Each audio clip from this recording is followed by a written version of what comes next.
এই চিকেন কোকোনাটটা যে খেতে কি ভালো লাগে, আসলে অন্য সব চিকেন থেকে এটা সম্পূর্ণই আলাদা এবং এর টেস্ট, ঘ্রাণ এবং এর রান্নার রেসিপিটা তাও কিন্তু একেবারেই ভিন্ন। তো দেখতেই পাচ্ছেন, অবশ্যই বন্ধুরা কমেন্ট করবেন, শেয়ার করবেন, লাইক করবেন এবং আমার পাশেই থাকবেন। বাই দ্য ওয়ে, আমি আনিশা, এএসএস রান্নাঘরে আপনাদের আবারও সকলকে স্বাগতম। নিয়ে আসছি আবারও স্বাস্থ্যসম্মত আরেকটি হেলদি খাবার। চিকেনগুলোকে সুন্দর করে পরিষ্কার করে নিয়েছি। আপনাদের পরিমাণ মতো আপনারা চিকেন ব্যবহার করতে পারেন। এখন আমি চিকেনের মধ্যে ব্যবহার করব লবণ এবং দেব সামান্য একটু হলুদ। হলুদ কিন্তু একেবারেই বেশি পরিমাণে দেওয়া যাবে না, এটা অপশনাল, আপনারা ব্যবহার করতেও পারেন আবার নাও করতে পারেন।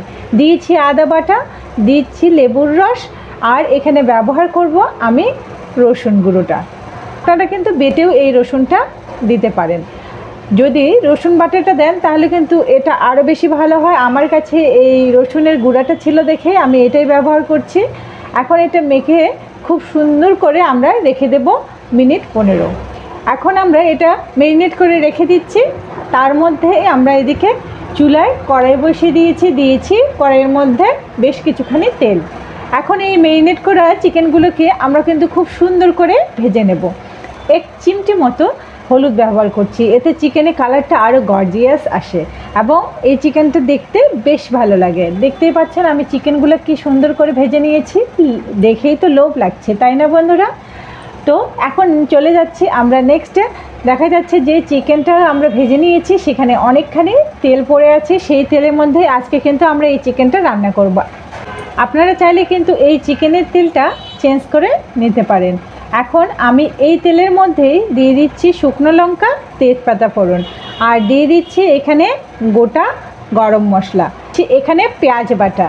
আপনারা কিন্তু পেঁয়াজটাকে এমনিও কুচি করে দিতে পারেন, কিন্তু পেঁয়াজ বাটাটা দিলে এই চিকেনের টেস্টটাই একটু অন্যরকম হয়ে যায়। আমি এখানে রসুন থেতো করে ব্যবহার করেছি, আগেই আমরা রসুন ব্যবহার করেছি, যার কারণে এখানে জাস্ট 4-5টি আমি কোয়া ব্যবহার করেছি। এখন এখানে দিয়ে দিচ্ছি শুকনো লঙ্কা। যখন আমার পেঁয়াজের জলটা একটুখানি শুকিয়ে এসেছে তখন কিন্তু আমি এই শুকনো লঙ্কাটা দিচ্ছি সামান্য পরিমাণে লবণ আমরা আগেও ব্যবহার করেছি, যার কারণে এখানে সামান্য একটু ব্যবহার করব।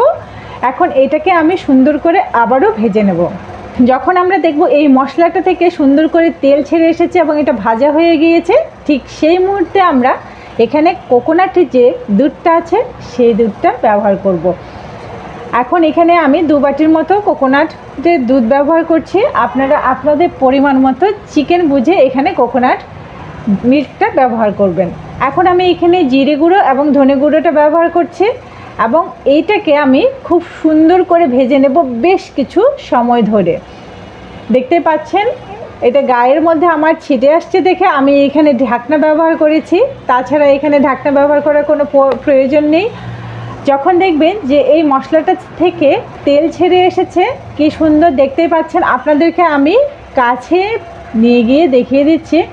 দেখুন তেলটা কিন্তু খুব সুন্দরভাবে কিন্তু ছেড়ে দিয়েছে মশলাটা। ঠিক এই মুহূর্তে যখন এই একটা লোভনীয় কালার চলে এসেছে, এই মুহূর্তে আমরা এখানে ভাজা চিকেনটাকে ব্যবহার করছি। এই চিকেনটাকে দিয়ে আমরা কিন্তু বেশ কিছু সময় একটু এই মশলাটার সঙ্গে এটা ভেজে নেব।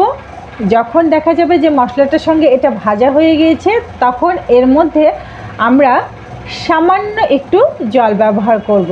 এখানে আমরা খুব বেশি জল দেব না, সামান্য একটু জল দিয়ে আমরা এই চিকেনটাকে সুন্দর করে ভেজে নেব। তো বন্ধুরা, আমার এই ভিডিওটা যদি ভালো লেগে থাকে তাহলে কিন্তু প্লিজ চ্যানেলটিকে সাবস্ক্রাইব করতে ভুলবেন না, পাশে থাকা বেল বাটনটি ক্লিক করে দেবেন।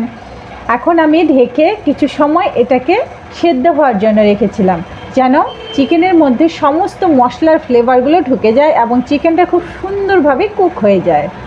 এবং দেখতেই পাচ্ছেন চিকেনটা আমার কুক হয়ে গিয়েছে এবং কি সুন্দর একটা কালার এসছে, চারপাশ দিয়ে তেলও ছেড়ে দিয়েছে। এখন এটাকে আমরা কিছু সময় আবারও সুন্দর করে কষিয়ে বা ভেজে নেব, তারপরেই তুলে আমরা সার্ভ করব। দেখতে পাচ্ছেন কি লোভনীয় একটা কালার এসেছে এবং কি গর্জিয়াস।